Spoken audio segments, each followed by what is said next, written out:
We are heading into another weekend with a dangerous weather combination. The potential for flash flooding in areas scorched 2 summers ago, and more of this heat wave that we just can't shake. It can be dangerous for people who have no choice but to work outside this summer. 9 News reporter Luis De Leon shows us the push to protect them. Hello, how's it going? Customer? Okay, enjoy those. And after customer. All right, ladies, what we got? A typical Friday at Forte Fruits. And the farmers markets are so hot that they can come here and get a little bit of break. Thank you. That heat isn't stopping the peaches coming from their farm in Palisade. See, I always say peaches are like your first love. It doesn't come fast enough and leaves too soon. Jokes aside, Colorado peaches anyways. Joe Stoll knows the toll that heat takes on their farm workers. And fortunately for us, you know, they're veterans over there, they know what to do. He says as each summer gets hotter, their workers start and finish their days earlier. As early as even 4 o'clock in the morning, but they have to finish by noon. It's just too hot, yeah, and it's not safe. This year, a state law took effect meant to protect farm workers who work long hours in the heat. Because it's not about getting employers in trouble, it's about getting the shade and the water to the workers to prevent any illnesses or deaths. Jennifer Rodriguez is managing attorney for the Farm Workers Division at Colorado Legal Services. She's visited around 10 farms in the last few weeks in the state to see if employers are complying. She says so far, some are, but... Like you said, we have also talked to some workers who have called us with concerns about not having shade and water, and but also are afraid to make a formal complaint for fear of retaliation. Best in the world. If somebody from Georgia tells you different, they're lying. Working to bring awareness to new protections. And if you don't have veteran workers, or if you have an employer that's not up to speed, then it could be very dangerous. So this week, the U.S. Department of Labor launched a heat awareness campaign to highlight protections for farm workers. But when we take big agencies like OSHA, for example, they still do not have a nationwide standard around heat safety for these workers. Crafting those rules could take years, Jeremy. Yeah, and that one lady there, Ms. Rodriguez, talked about how some people may not come forward out of fear of, retribution. Very good points there. Thank you for that report. Yeah, absolutely. We're taking a live look outside on this warm summer night in Denver. We have another hot weekend ahead, and once again, flooding, another concern in the burn scars this weekend. Let's bring in Lauren Robinson to talk us through kind of what this forecast looks like, and it really is just more heat.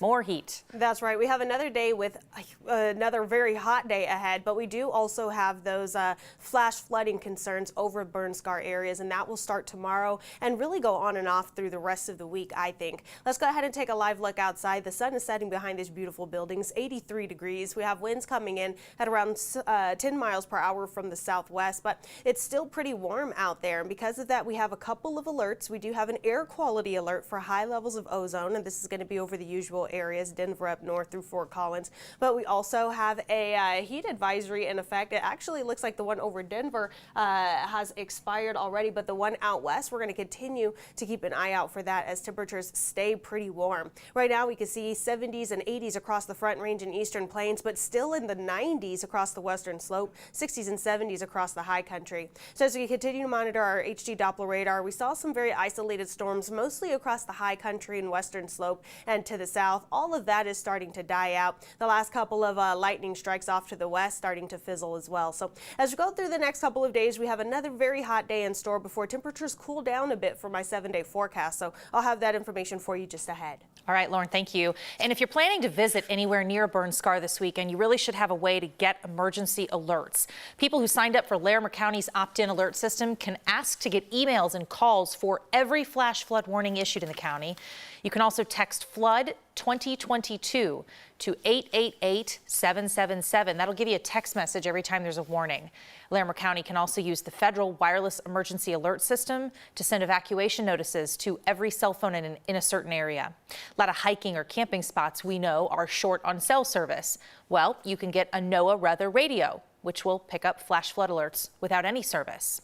A judge is now telling the town of Superior to put some of its new gun laws on hold because of a lawsuit by a far-right gun rights group. That lawsuit from Rocky Mountain gun owners claims the town's new ban on assault weapons and large-capacity magazines is unconstitutional. A judge granted a temporary restraining order today to block those bans. The judge did not block Superior's new rules prohibiting open carry. This lawsuit by Rocky Mountain gun owners says the stricter limits are unconstitutional, and they are basing that argument on a Supreme Court decision that came down this summer, striking down a New York concealed carry law. Boulder, Lafayette, and Louisville, they all passed similar rules at the same time Superior did, but Superior is the only one getting sued. A constitutional law attorney based in Denver told us if the courts decide that Superior's rules are unconstitutional, follow-up lawsuits could strike down the other cities' laws as well. The man shot by Denver police officers last weekend after he pulled out a gun is facing charges for assault and having a weapon illegally. 6 bystanders were hurt when officers shot at the man. Police say they saw 21-year-old Jordan Waddy start a fight outside Larimer Beer Hall early Sunday morning. Officers approached him. That's when they say he pulled out his gun but didn't fire. Officers shot him multiple times. Waddy is still in the hospital. The Denver District Attorney's Office is charging him with third-degree assault and possession of a weapon by a previous offender. Court records show Waddy was charged with murder in 2017 but pleaded guilty to a lesser charge. Denver police are still investigating what the officers did that night. The DA will decide whether their actions were justified. The Denver police also said this week the officers who fired their guns said they feared for their lives or the lives of their fellow officers, but the department admits something went wrong. Firefighters say a child started this fire at an apartment complex in Lakewood. 5 people can't go home because of the fire last night. West Metro firefighters say it started in the bushes and spread to one apartment and then the attic. Firefighters say the child was playing with fire and didn't mean for it to spread to the building. They're working with other agencies on how to handle this case. A husband and a wife rescued after tumbling more than 1,000 feet down a northern Colorado mountain are now recovering in a hospital. They suffered from broken bones, but know the accident could have been deadly. 9 News reporter Mark Salinger takes us inside the rehabilitation hospital, helping them get back on the mountain.